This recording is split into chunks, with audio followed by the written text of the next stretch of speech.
Hi,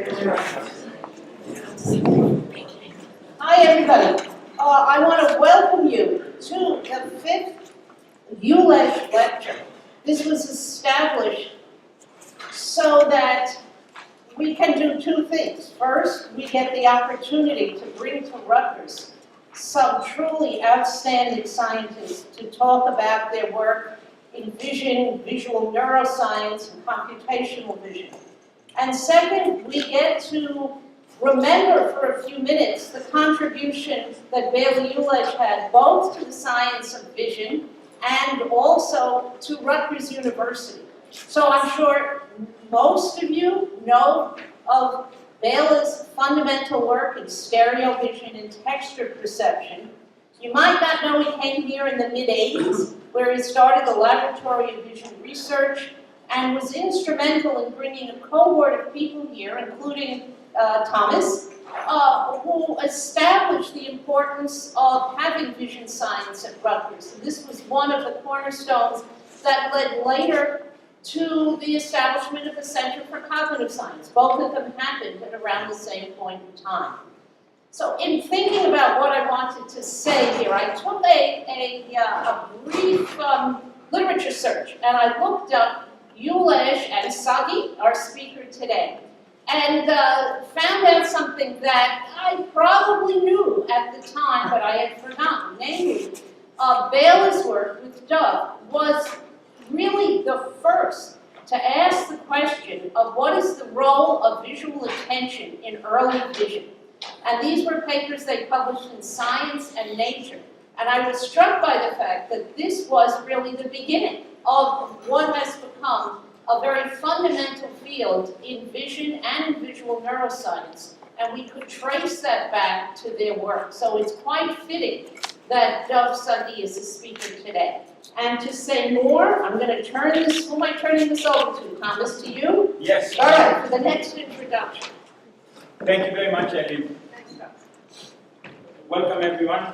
My name is Thomas Thomas, and I would like to speak a bit about the intellectual son of Bela Julesz, that is Dov Sagi. But before I speak about the son, let me ask the grandson, intellectual grandson of Bela Julesz, Barton Rubenstein, to come and say a few words about Dov Sagi.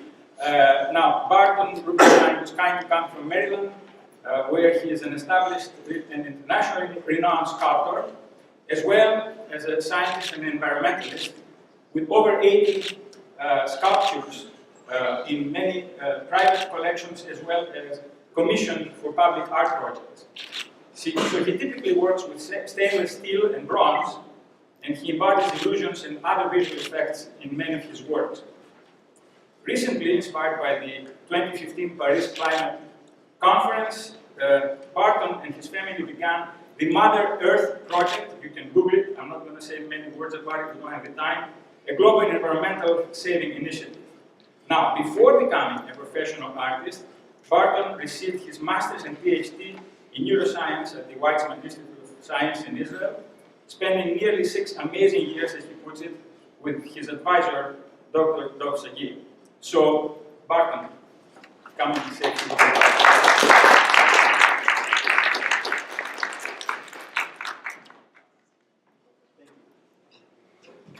Thank you, Thomas. It's a little emotional for me to be here, so bear with me for a second. I did spend a year, those 6 years, with Thomas and Doobie. This is another name for Dov, and also with Bela. This was in the early 90s, and it was a very formidable time for the field. So it was a very, you heard about my past, my presence as a sculptor and environmentalist, but I have to say that those years in Israel and also Rutgers were really my golden years, and I'd like to, I think with all science, it's also wonderful to hear a little bit of the history of science and how various things came to be. So I thought I'd share a little bit about my relationship with Doobie in Israel and also at the Weizmann, here at Rutgers. So we started, Doobie I think started his career at the Weizmann in '85, and I showed up in '88 as a master's student. We were originally in this old building for mathematics. Duby is a formidable mathematician. And there was actually the first Israeli computer was in the building, so we got to see that every day on our way to our lab in the basement. And but soon it became understood that brain research was a multidisciplinary field that needed scientists from all different fields to come together, to work together. And that's about 2 years later, we were invited to become a part of the neuroscience, the brain research building called Yadlon. And Duby and I and some others, we designed our first, first lab from scratch, which was really quite exciting. And there was a lot of new machines. There was silicon graphics machines. There was a vector machine. But I think, and at the time, the internet was starting, was exploding. There was a lot of very interesting topics on campus that I was learning about. Artificial intelligence was one of the things that I was really keen on learning about. But the moment I met Duby, which vision research is sort of a little bit like artificial intelligence, but it's more like just studying the brain and figuring out how it works functionally. We had a very strong connection, and we sort of became, he became sort of an intellectual father figure for me, which was a very powerful thing for me. In addition to my experience in Israel, just being on campus, spending really literally many hours a day talking about not only the topic at hand, but just other nearby topics about brain research was just like an intoxicating environment for me. So early on, I just felt so nurtured by Duby as a scientist. Every paper that we published, he always would put my name first on the paper, which was his way of showing to the world that he supported me as a budding scientist. And that continued straight through. And I look to those years really fondly.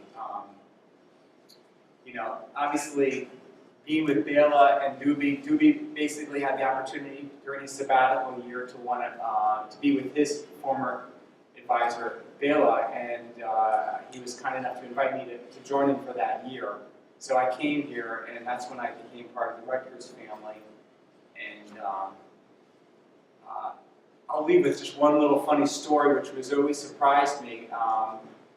Duby was I always considered him a very hardworking scientist, and for some reason, while we were at Rutgers, he seemed to be not really working that hard. In the mornings, he would just sort of show up around 11 or noon a lot, and I was like, okay, this is sort of different. Maybe Duby's just changing his work patterns. And I think one night I was over at their house with his wife, Michal, and I sort of said to Michal, oftentimes, I've noticed that Duby doesn't seem to be working that hard. Or have you noticed anything like that about Duby? And she looked at me with wide eyes, like, are you crazy? He's up all hours of the night working. So apparently he had changed his lifestyle, so he was doing most of his main work in the middle of the night. But that was a riddle that I didn't figure out for a number of months. But anyway, I'm really pleased to be here, and I'm excited to hear Duby share some of his great research. Thank you.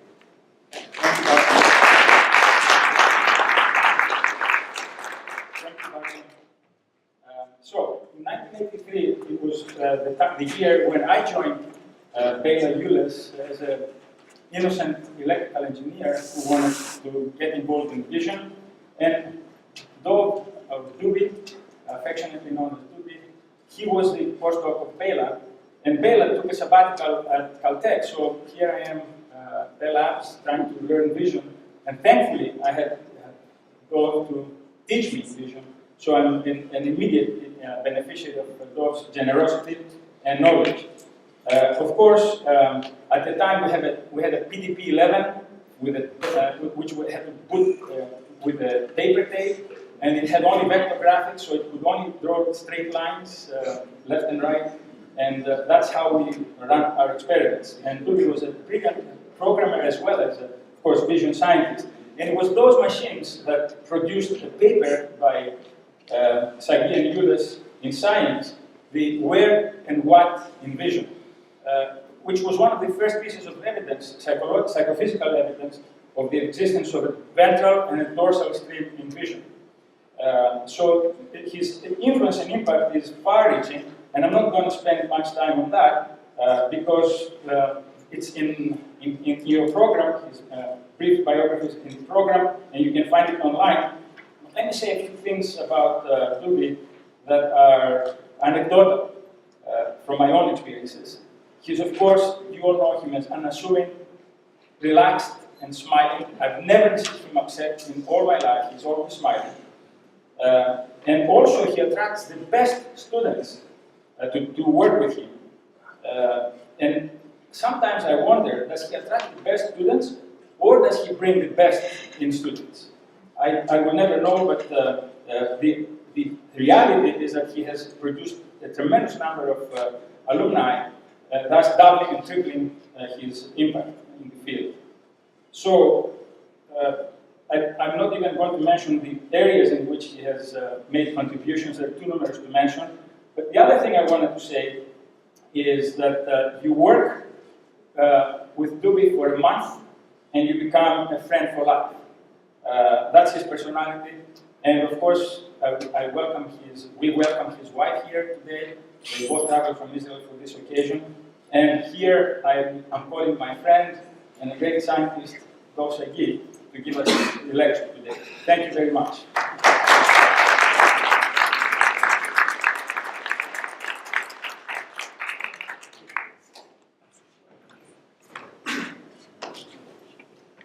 Start to be more and more embarrassing. But yeah. So I put the jacket on. Usually I don't use jackets, but Bela insisted in every one of his lectures, PSS or whatever, to put the jacket.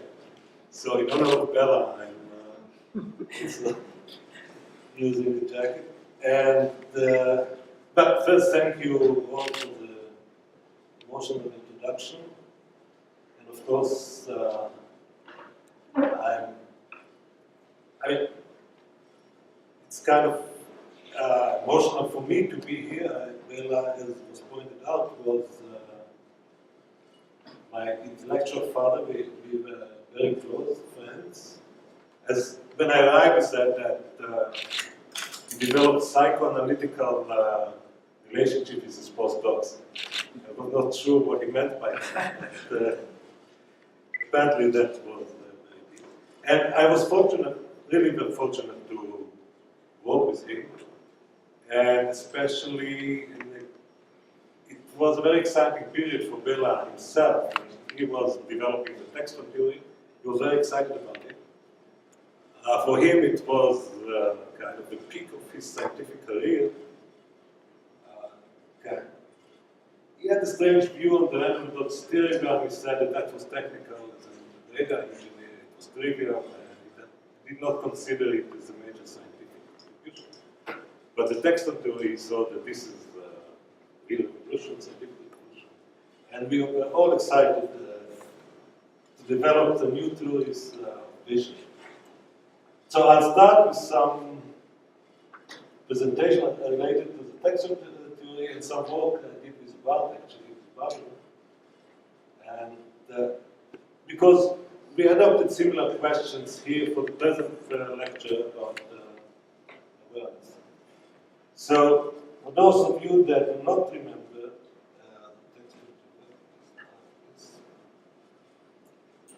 so Julesz turned this textual discrimination the royal road to preattentive vision.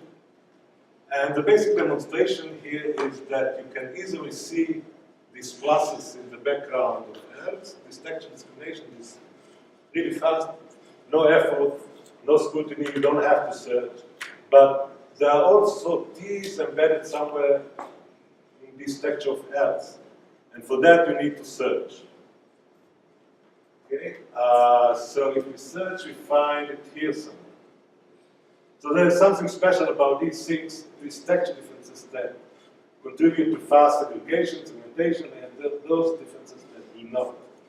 So he summarized it in an axiomatic way, which was nice, but I was very much excited about it. And he said the visual perception operates in two modes: preattentive, parallel equals space. So that's what we did in order to find the axis of the earth.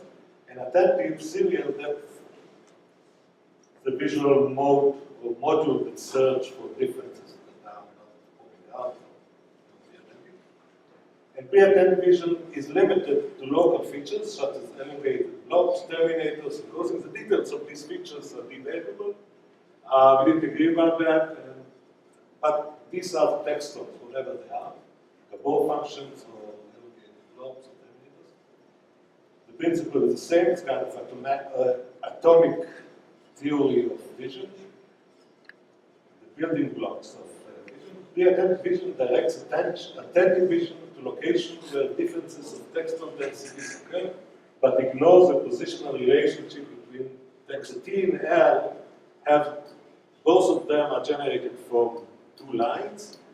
The only difference is the spatial relationship between the lines that is lost in preattentive vision. So because of that, you don't see the difference between T and L.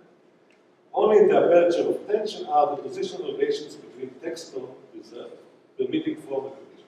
So you need this narrowing down of processing the attention to see the difference between the T and L.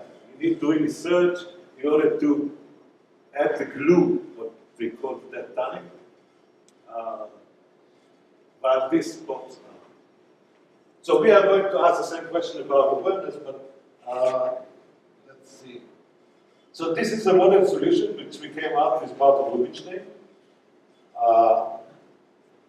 The paper published in 1990, German Physical Society. And the way to describe this text-on type of field. Could we turn down the light? I think Gotta take the light off the screen. One of these. There you go. That's better. Whoa, but we need it on. Okay, perfect. Back there, no. There's one. No, that's the. That's good. That's good. Keep it.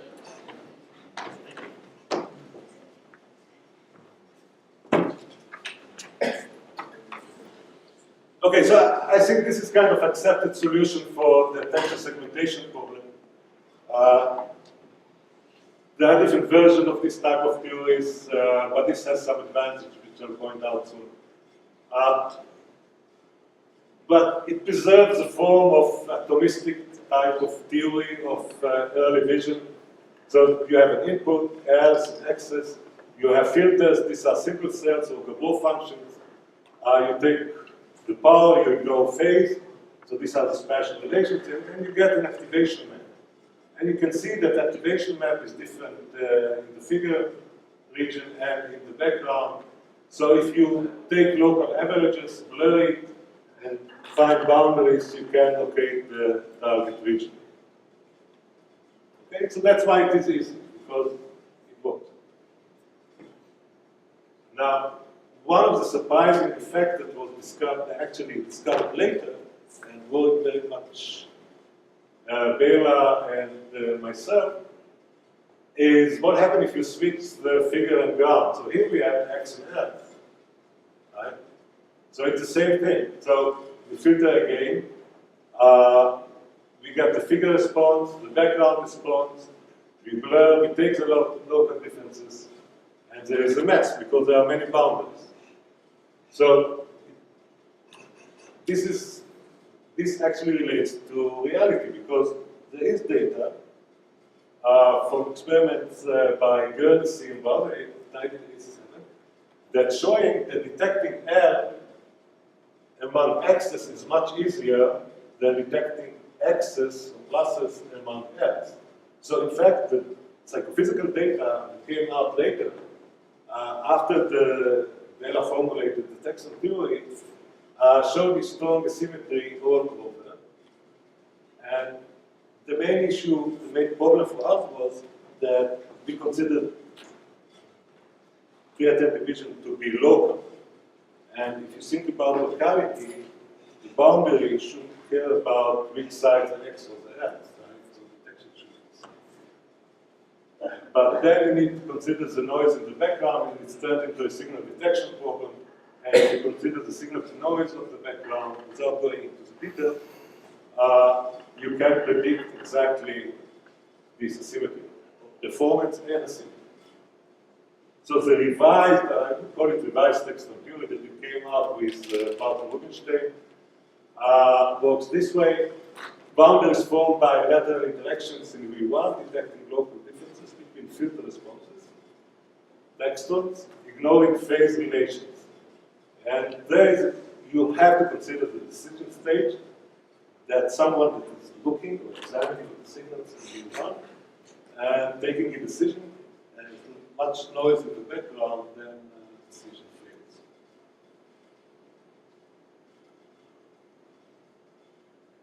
That's a later kind of scheme from Julesz, describing the state of the situation, early vision, Cortex oriented cells, semantic memory, and focal attention. So he limited actually the effect of semantic to the top-down effect that were making using focal attention. And that was the only influence that he allowed on top-down influence allowed on early vision processes. So the question actually we are asking today is what the relationship between attention, this top-down process, and awareness. Textual theory knows awareness. I mean, the fact that we are aware of what we see, the subjective experience. And there was also always in the background this issue that people confuse awareness and attention because they are both kind of high-level top-down. But Bela was always careful. That was before the new burst of interest and experimental work with awareness. And we were very careful, especially Bela was very careful that awareness is difficult to study. It's a poorly formulated problem. But on the other hand, he recognized that the psychology without consciousness or awareness is boring. So at some point or later, he saw that after you are 60, you can do it. So I'm okay now, after 60. And so I'll play with this idea and try to see whether we can say anything about this relationship. Okay, of course there are problems. There are many problems. So the only way we know about what people see is report. I mean, they tell us, I see, I don't see. But you have to believe them whether they see or they don't see. And the standard way of looking at it, signal detection theory, is looking at it as a decision. Right? So you have a noise, you always see something in the background. So in simple detection task, you are requested to say yes, no. So there's always something where the noise is distributed. I mean, this is from the textbook, so probably everyone is familiar with this standard description of signal detection theory. There is a noise signal in the background, there's not a distribution, there's a noise distribution. The signal moves it, shifts it a little bit, and then again the noise. So you always see something. But you need to decide whether this something corresponds to something in the world out there, there's a target, or this corresponds to some kind of internal noise not related to the target. So you prove it very clearly.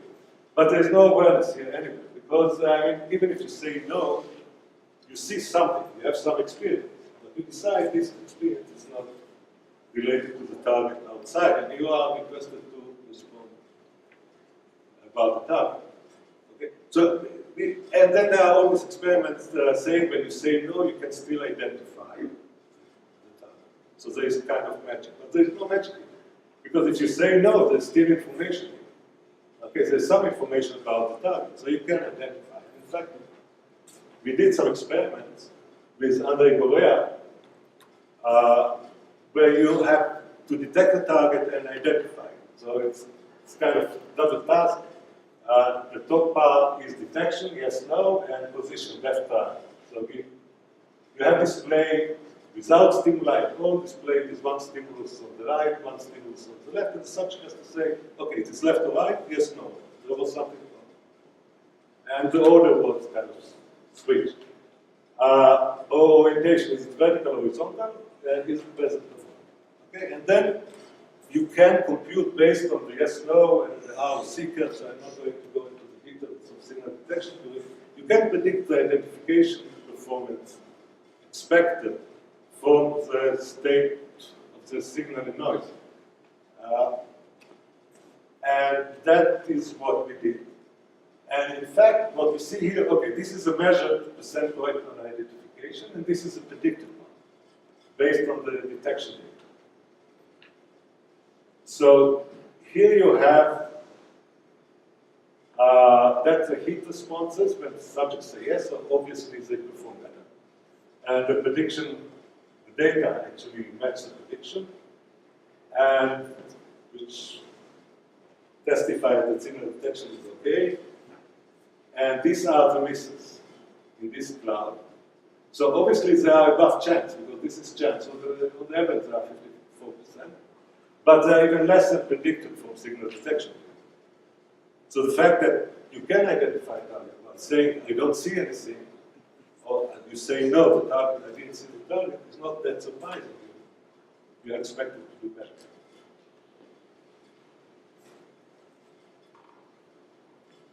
Okay, so just to summarize this, we can identify target above chance that we were reporting not seen. Report is an outcome of decision processes that depend on the task. Another methodological issue that I would like to mention shortly is backward masking. This is also often used in the literature. Backward masking, there is a stimulus, brief stimulus, and followed by a strong mask. And some people say, well, this mask erases the target. Because of the mask, somehow, some magic, the target goes away, you don't see it. So this is, if you have anything like blinding effect, or some ability to report about the target, this is probably some kind of subconscious, whatever. So we have some interesting data that experiments that we did in the context of perceptual learning, but I think it's related to this problem. So we use this texture task where you have to detect the target here. Here, the 3 lines, diagonal line. Subject has to say whether these are arranged horizontally or vertically. And this is followed by a mask. So of course, and we vary the SOA, stimulus and synchrony. So if this difference in time is big, they perform perfectly. If this is short, they fail, and the chance level in between. Now we measured the evoke potential. Just an electrode, one electrode here. And we looked at the signal of these different stimuli and possibly in the primary visual world. So what you see, this is activity map of the visual evoke potential. Most activity, of course, at the back where the visual areas are.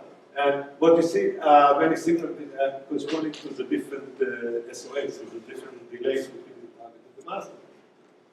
And you see an initial dip here, in 100, which corresponds to the target.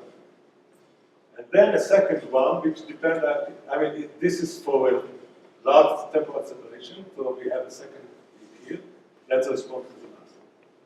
A shorter SOA, another response to the mask, shorter, and etc., etc. So every color here is a different SOA. So what is interesting here is that in fact all the responses to the target are the same. They all overlap. Actually, there is no effect of the stimulus on the synchrony. What change is response to the mask. So when you decrease the SOA, the time interval between the target and the mask, this response is actually going down. In fact, it's a critical SOA. The mask response disappears. It's kind of blended into the target. Okay, so it's very difficult to speak about erasure and stuff like that. So it's more like temporal integration. Again, without going to the detail. But if you compute a neurometric curve based on the mask amplitude, you get this red one.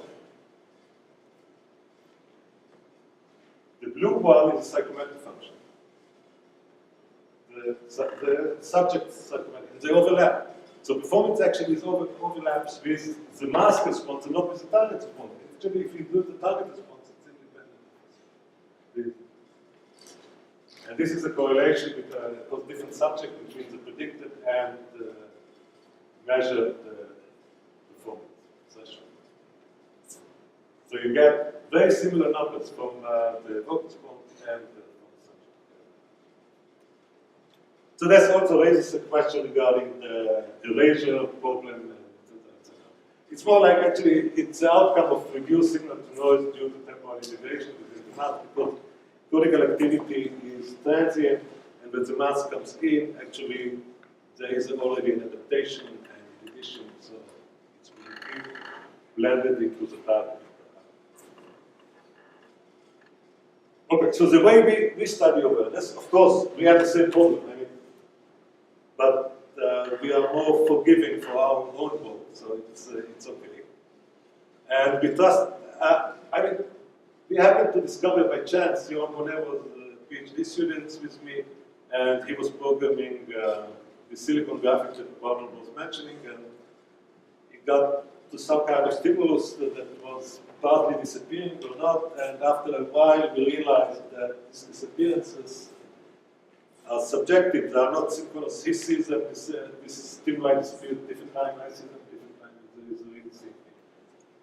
So basically the effect is you fixate here and the yellow dot start to disappear at some point.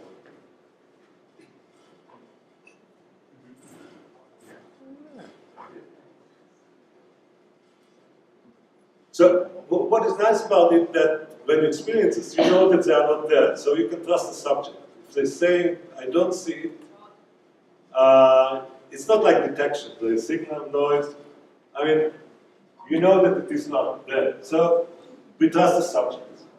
So this is the rest of the talk will be about these experiments with the subjects. And, because the effect is really robust, and you see this.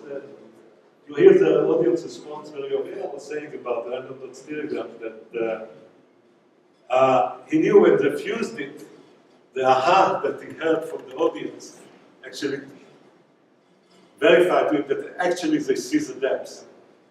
It's not like something artificial.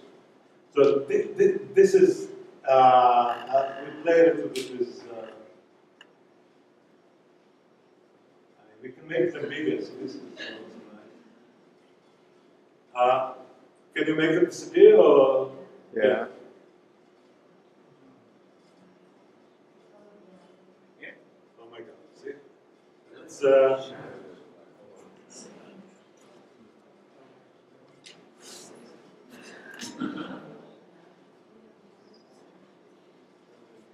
how about this? This starts to be challenging, but if you fixate well, then they will, at least one of them will go.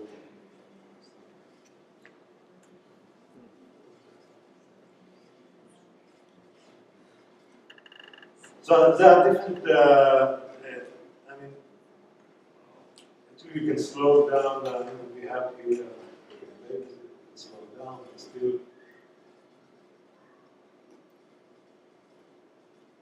So you need some minimal motion. And it still works. And more complicated second order effects, if you play with orientation, so they tend to go way together, but collinear. So there's some grouping effect also here. Okay. So the main properties of MIB, we call it in short MIB, motion induced blindness. Disappearance is not too sensitive to target contrast, not a contrast threshold effect or masking, like continuous flash suppression. Mask need not to be close to the target, not local masking. We have the reactive to the target. And moving patterns may disappear and reappear at different locations, not retinal stabilization or local adaptation. Some of these things I'll show you experiment to confirm. We don't have a good answer what happens here or why or what the mechanisms. We have some suggestions, but I like to say it's a global competition between the moving texture and the stationary patch, guided by stability. There are some properties that make it similar. Distribution of the switching time make it similar to binocular eye by stable processes. So I would like to say it's something similar to structure for motion. For example, you have these many vectors and you perform a single object out of it and possibly ignore inconsistency. So if one of the dots do not match or two of them do not match, you force your interpretation on it and remove them. So maybe that's related to this property of the visual system, consistent perception. So I'll go through some experiments, first ruling out low-level effects, like, one of the suspicious effects that may correspond to motion induced blindness, the Troxler fading. Troxler fading is an odd effect that you put the target, a dim target in the periphery, and you don't move your eyes, and it will disappear. So that's the 19th century. Dorsal found it. But as we saw, that can be big, the MIB can be big and intense. But we measured with your Bonneh, we measured the comparison, we looked at the comparison between Dorsal and MIB. Actually, it's 1804, so we used the Gaussian blobs. Here, we have to go to some large eccentricity because of Dorsal fading, because of the phobia. So here we have some result as a function of luminance, or the amplitude of the Gaussian blob.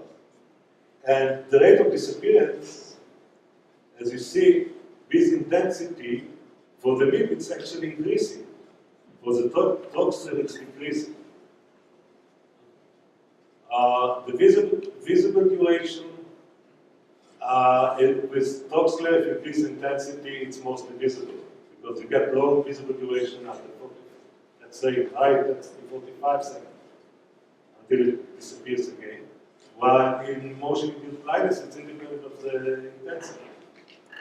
Okay, so you get faster switches and independent of the intensity, and as a result, the percent invisible is lower. Is less dependent on intensity in MIB than in Troxler. The invisible duration is very similar. So that's interesting because it implies that once the target disappears, it has some kind of fixed dynamics that does not depend on the source, on the cause of disappearance. This is one thing we are still trying to understand in terms of the Roman system. But they are more frequent in MIB. And so to summarize this part, MIB and Troxler fading, MIB is not due to passive fading of retinal image, so probably assisted by retinal stabilization. The other low-level factor that we'll consider now is microsaccades. We'll look at the issue of stabilization, and you are welcome to follow this yellow dot there that's moving. So try to track this yellow snake.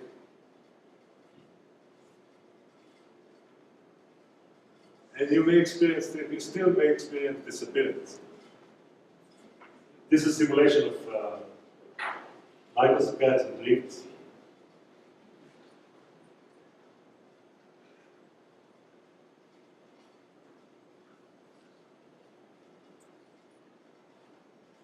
Okay, so we use the Gabor target and the rotating pluses to get disappearance. And we had also a replay condition where we simulated the MIB. We recorded the MIB interval, and then we simulated it and looked at the eye movement during these simulations.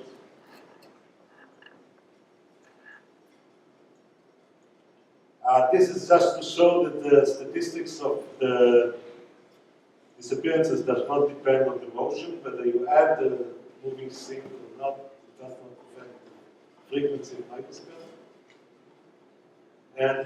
Okay, here we have microsecond rate as a function of time during disappearance. Okay, so these are recorded traces, so these are microseconds. And time 0 is the time of report of disappearance. Okay, and all this is a disappearance. I mean, all this period from here to here is disappearance, is invisibility. Subject don't see. We don't have invisible places. And you see that the microsecond rate is above 0. You can see here the insect. So microseconds do not end disappearance period. They do not cause necessarily reappearance. Of course, they may cause reappearance, and we'll see next that they're actually responsible for a large fraction of reappearances. But disappearance may continue in the presence of microseconds. Okay, and actually microsecond rate goes down a while before the disappearance report, so probably helping the disappearance effect.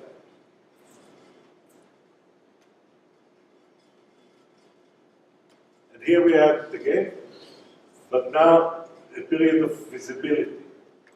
So the blue one shows us the rate of microsecond during periods of visibility. So this is a report of visibility, I mean reappearance, and we see the high peak, this large increase in microseconds just before the report of visibility, meaning that many of these reports of visibility were triggered by microseconds. But there is another issue, interesting point here, that this increase of microseconds actually corresponds to the reappearance. They follow the reappearance. So it's like the visual system reacting to the subjective reappearance. The stimulus is always there, but the subjective reappearance also triggers an increase in microseconds. And if you look at the difference between, if you compare the replay and the subjective report, so the replay is the green one, the green curve here. The blue is a MIB experiment. So the difference is here, of course, because this is invisibility period induced during the MIB. And these are the microseconds that cause reappearance.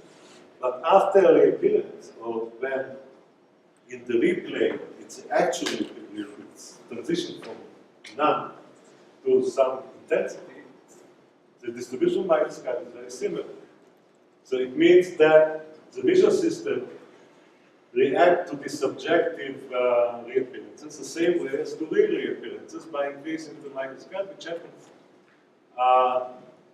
when things are getting more interesting, so the microsecond rates change. And the pupil size also is modulated by the subjective reappearance. So we have replay okay, so you see this curve, this is MIB on, and the replay is the green one. Okay. And this is a MIB and replay. Curves are very similar. So pupil size actually react to the subjective changes as real effect. So microsecond counteracts disappearance, but are neither necessary nor sufficient to account for MIB. This is because we found evidence for microsecond during invisibility. We found evidence for reappearance without microsecond. And microsecond rate is modulated by illusory events in motion induced blindness.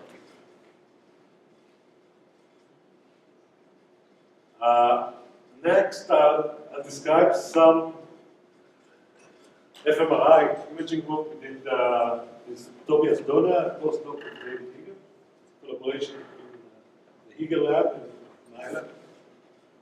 And we looked at the neuronal correlates of motion-induced blindness. So these are the stimuli, the standard stimuli. We have this moving cloud, yellow target, which is now a different shape. And we looked at activity, different visual areas to see where we find correlates of disappearance. And we have replay and actual disappearance and reappearance. So in V1, what we see here, that's a MIB pattern of result, the on, when you see, and the replay is very similar. However, we don't see in V1 much evidence for disappearance. This is flat, while the replay actually is going down during the disappearance. V2 is very similar. In V4, we start to see effects of the disappearance here. The activity goes down, while during reappearance, activity goes up, and this is very similar to the replay. Actually, the replay in V4 is showing initially some increase and then increase. But at the moment, I mean, it seems that V4 better correlates with the subjective effect than early visual areas. But the more interesting stuff is that if you go to MT, MT goes just the opposite. Okay, this is actually, this is subjectively, this is the replay, okay? When you have okay.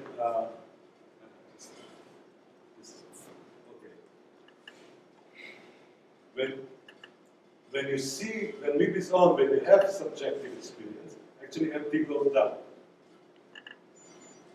Okay? So instead of going up.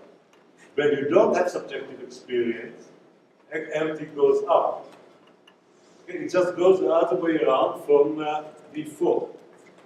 That's, if we look at the Ventral stream and the Dorsal stream, they can just kind of go one against the other. Okay, so we see the blue here goes up, while in empty it goes down, the red goes down, while in empty it's kind of stable. So it seems that motion induced blindness is a result of competition between dorsal and ventral streams. So the neuron correlates target-related activity in ventral visual areas increases during subjective visibility, but decrease only in V4. Mask-related activity in dorsal visual areas decrease during subjective visibility. This suggests that MIB is a consequence of dorsal ventral competition. So again, maybe it's related to this idea that I mentioned before, that there is a competition between moving processes, brain processes that react to movement and stationary conflict, and you are looking for a unity in the perception.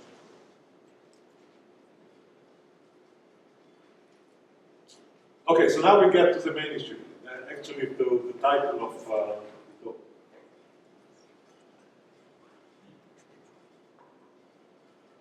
The question, what happens to these visual objects once they go away? Okay, so you can see these objects disappearing, I hope, more or less. And then what do you know about them? What information will you go to preattentive vision, attentive vision, what objects?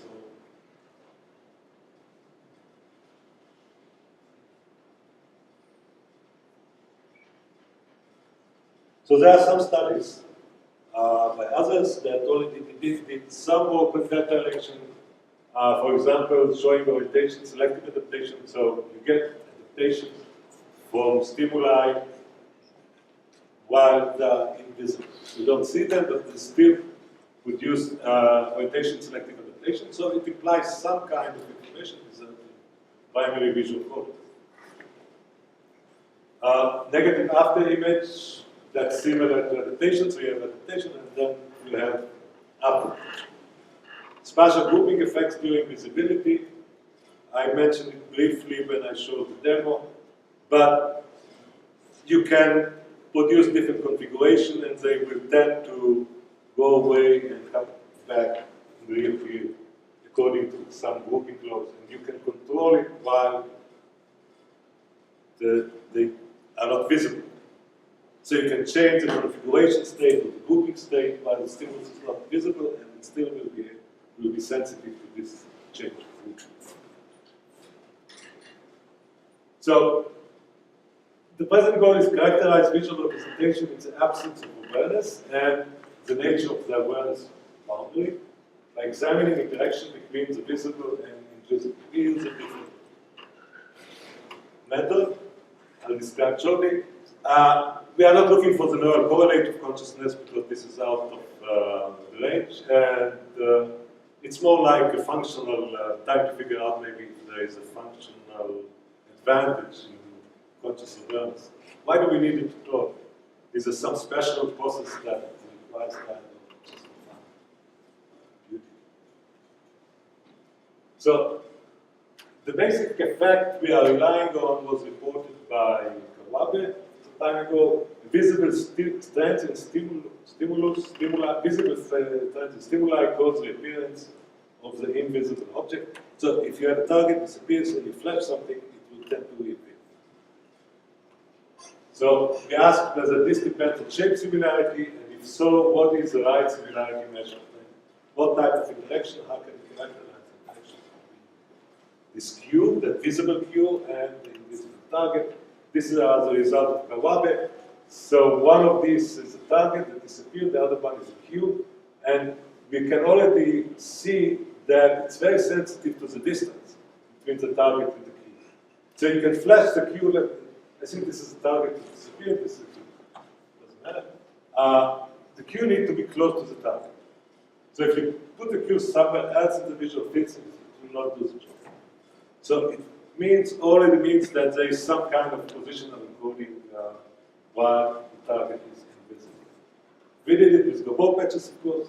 So we have a target, that once it disappears, we flash a cue. The subject report disappears, we flash a cue. In this case, this is the collinear Gabor patch nearby. And after a while, okay, this is we remove the target. So the target, we remove the target after 200 to 300 to 400 milliseconds. So that gives us some information about the temporal properties of the process. So we have target that disappeared, we flash a cue, the cue stays there, and then we remove the target after 200 or 300.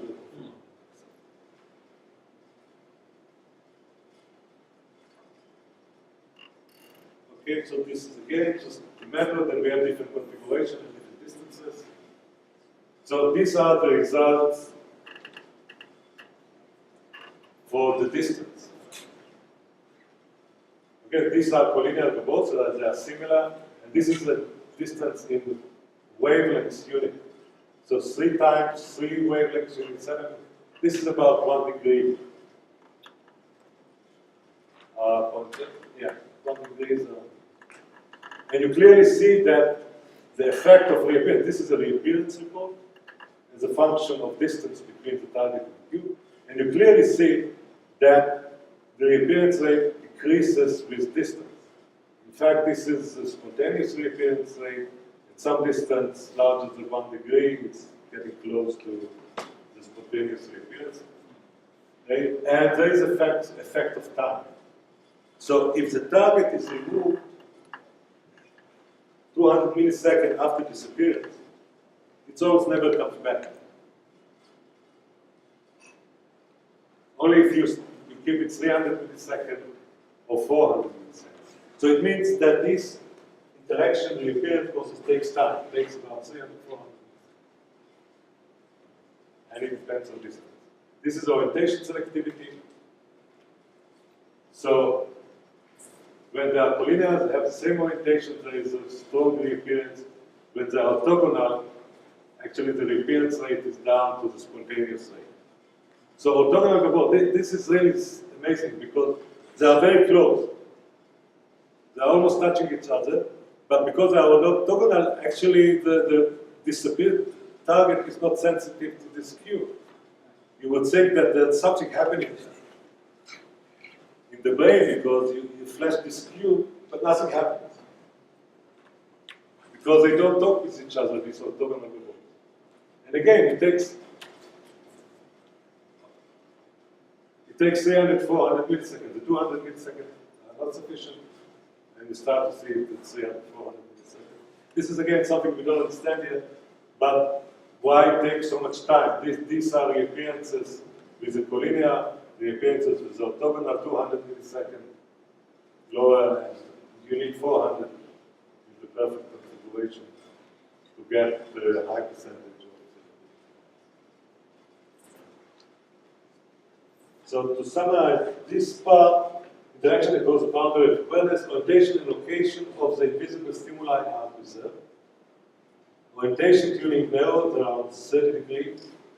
Spatial tuning narrowed about 4 to 5 wavelengths, about 1 degree. Time, 300, 400 milliseconds are quite a long time with the appearance. Okay, so we have text. So far, we have evidence that there is some feature information preserved at the feature level. Orientation, location. So preattentive system seems to be operating during disappearance. But what about spatial relations? If you put together different combinations of your ball patches, spatial relations, can an invisible compound object be brought into awareness by its components? So, according to this notion of preattentive attentive, if we take a compound object, a plane, which is just the sum of a vertical and horizontal component, it should be broken into two components, vertical and horizontal, no plane in preattentive. The conjunction of the combination is not represented. So now we play these planes. Well, this is just the history. Okay, you can see that plants have different behaviors. Sometimes they have component movement, so you see one going this way, one going this way. But occasionally you see also the combined movement, the vector movement. Okay, so here are the results. So these are the result for a horizontal target. So we have a Gabor target that disappears. And then we have cues of different types. So we have a horizontal cue, and this is time. Again, 200, 300, 400 milliseconds. So the horizontal cue is most effective. Right? Going up is time, 400 milliseconds, 80% of the the vertical cue, which is orthogonal as expected based on the previous result, is here somewhere. But actually, these are the vertical, much less effective. This is a no cue, this is spontaneous level. If this is the vertical, is ineffective. What about the flat? The flat cue. Flat cue is also not too effective, right? This is a flat cue. In fact, it includes the horizontal component, so it has a potential to communicate with the horizontal targets, right? But it does not. Somehow the horizontal information is lost when you have a flat cue. But now we have a flat target. So now the flat disappears. And then we have the different cues. And now we see that all cues are effective. Vertical, horizontal, and the flat. Okay? So this is a very interesting asymmetry. So what is the explanation of the story?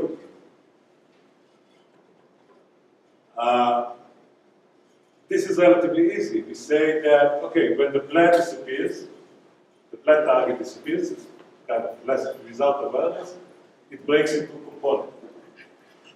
So you can bring it back by its component.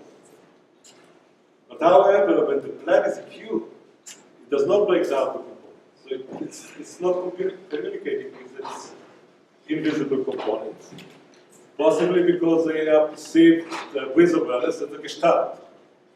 They are combined, so they are not broken into components. So this is again kind of a unity of perception.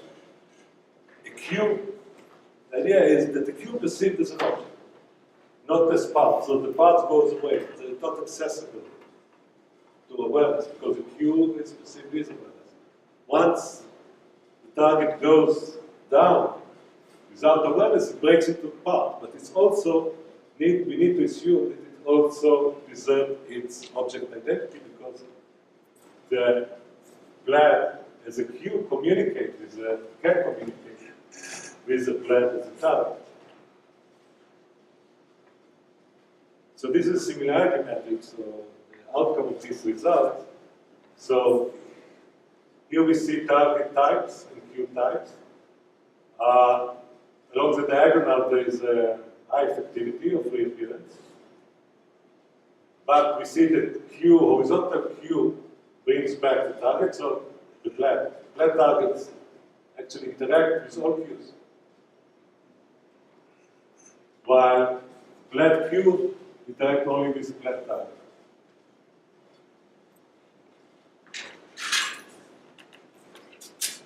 And there is no effect of contrast. Q, the control. Okay.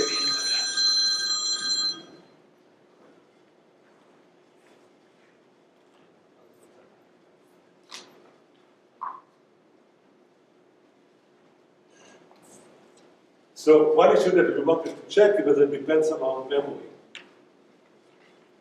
Somehow because the Q, you know what the Q, because it's, you know what the target is. You perceive the target, it goes away. So you have some memory of the target. So maybe all this business of reappearance and symmetry between the plan and the component somehow are the result of the memory you have of the target before it's reappeared. Maybe it's tagged by someone. So we created the experiment where the target is always a flag, but once it disappears, we morph it to the component. So the memory that the subject has is the memory of a flag, but internally, without awareness, this flag is changing shape to either staying in place or changing to one of the components or to the other. Okay? So the results are more noisy, but they are still clear. I mean, this is the Q type. We use plus 45 and minus 45 degrees of that. Okay. So this one is moved to minus 45. We take a platinum of minus 100, then the most effective Q is minus 45. The plus 45 target. Okay, again, the more, when we move to a plus 45, the target that disappears, then the most effective Q is plus 45, and no effect on the flag. So again, that's the same pattern of results. What is effective is the actual shape or orientation of the target during disappearance. So to summarize this part, the whole plane is ineffective in bringing back its component, but its components are equally effective in bringing back the flag. This may happen if invisible but not visible objects break down into parts. Visible flags are effective in bringing back invisible flags, but not components. This may happen if invisible objects preserve object representation. I think that's a major result here that deviates from this attention of this idea of attentive preattentive, because we conclude that the invisible or vision without awareness also preserve object identity. It's kind of more interesting than just preattentive. Next, we ask me the symbolic pictorial. So orientation. Do you need the pictorial similarity, or let's say you have an ellipse here oriented the same direction as a gabor? What will happen? Okay, can an ellipse like that just bring back the collinear gabor or not? They share the same orientation, so why not? In some sense, they have the same orientation. In other sense, they are different shapes. So here are the results. This is the reappearance rate, and these are the same results translated to deep line. So this is ellipse with ellipse, very strong effect of reappearance. This is a spontaneous effect. So ellipse, once it goes away, the spontaneous reappearance is 7%, but once you have an ellipse Q, regardless of the ellipse orientation, it's very high. The gabor with gabor shows the selectivity we have seen before. Right? This is a gabor Q and a gabor target. So there's nothing new here. Collinear effective, 45 degrees and 90 degrees not effective. Okay, now this is a Gabor cube with an ellipse target. So ellipse disappeared. We bring a Gabor cube, and there is some disappearance, not much. When we reverse the situation, the Gabor disappears, and we present an ellipse cube, so there is almost nothing. These are the spontaneous effects, and this is translated to deep right by taking the spontaneous effect as spontaneous reappearance as false alarm, and the similar pattern, the same pattern is preserved. So what's going on here? So first, just to summarize this result, ellipse Q effectively interacts with ellipse target. Gabor Q selectively interacts with Gabor target. Weak asymmetric interaction between Gabor and ellipse. Ellipse Q does not interact with Gabor target. Interactions are not explained by perceived orientation. So the first conclusion is, of course, that orientation is not the critical factor here. They need probably to be similar in some sense, some shape similarity, because the ellipse and the Gabor look different, and you can see it in the power spectrum. So we are back to kind of simple cell responses. This is the power spectrum of the ellipse, this is the power spectrum of the Gabor, and if we just consider the overlap of cross correlation, we see that there is not much predicted. So these are the cross correlation between the ellipse and Gabor as a function of orientation.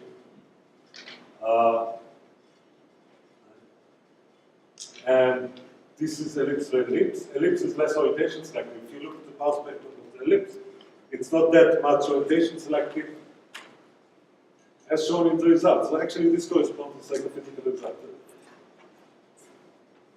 First approximation, these cross correlations account for the result. This is the Gabor selective. This is Gabor, of course, is orientation selective. The ellipse not that much because it's a broadband still.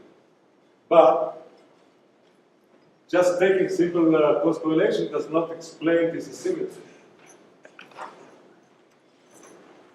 I mean, you get the same value because the measure is symmetric. And there is also no difference because it's normalized somehow, no difference. This difference. So we add a new assumption. In the absence of awareness, target not seen, all channels contribute to reappearance. Again, it's like in the absence of awareness, the stimulus, the representation of the stimulus breaks down to its component.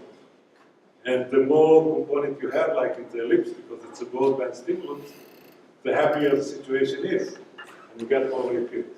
With awareness, only one channel contributes. So again, we get the awareness to represent the ellipse as an object, as a single object. So now we want to weight it somehow. To give advantage in the correlation measure or overlap measure to stimuli the result awareness, somehow to weight the bandwidth. The more bandwidth they have, okay, the more channels they activate. So we take this into account, and we get this prediction. Because the ellipse has more channels, it's broadband, and this looks very similar to the psychophysical result, including the symmetry, and even quantitatively, without much effort. Amazingly good.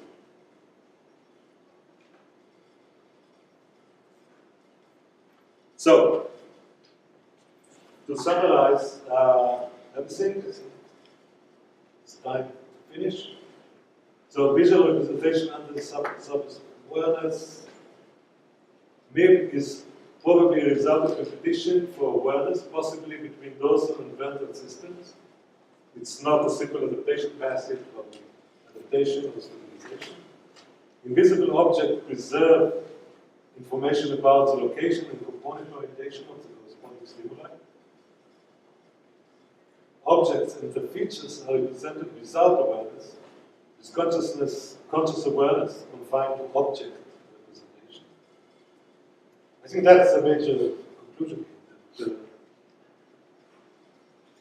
The major challenge maybe to prove more consistently that objects are preserved without awareness.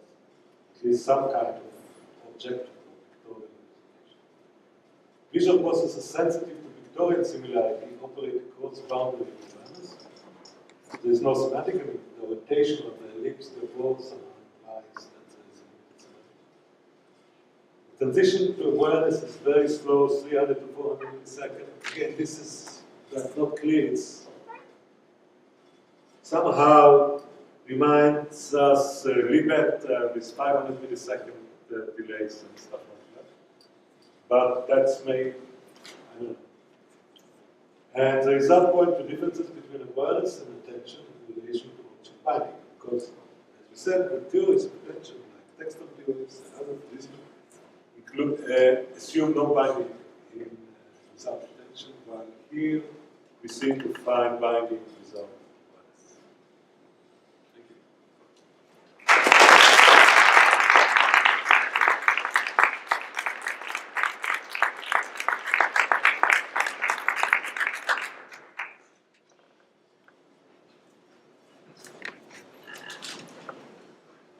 Any questions?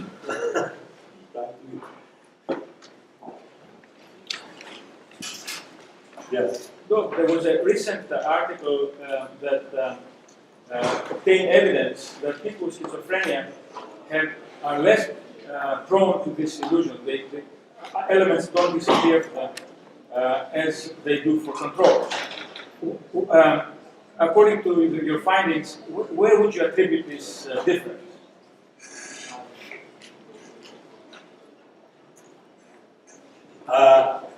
There's competition between the different modules that compete. Being able to have non-unified perception, maybe the perception is more distributed, the objective is less defined, multiple modes.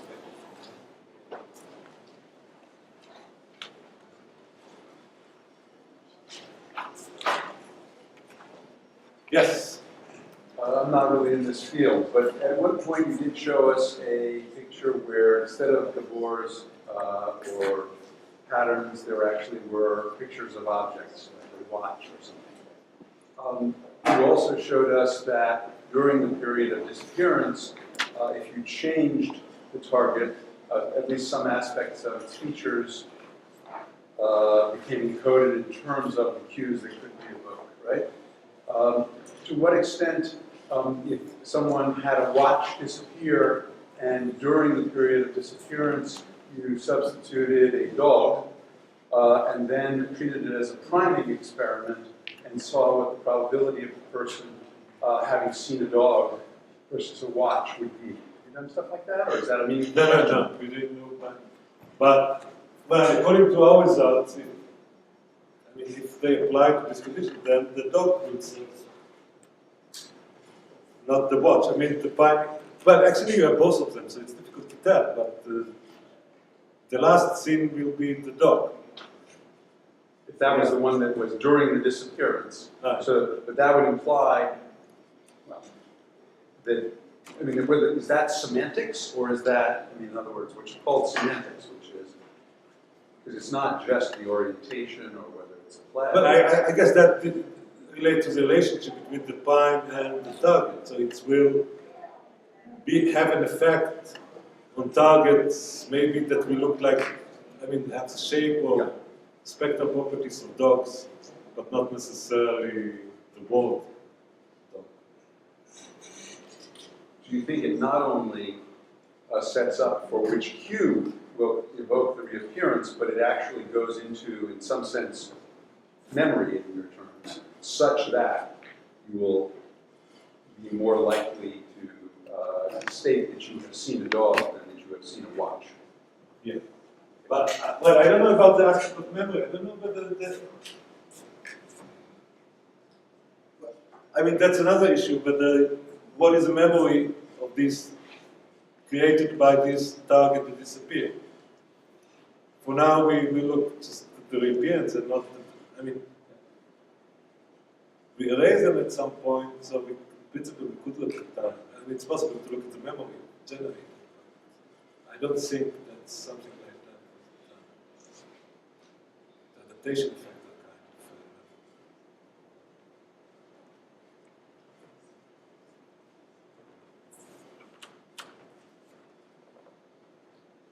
Great,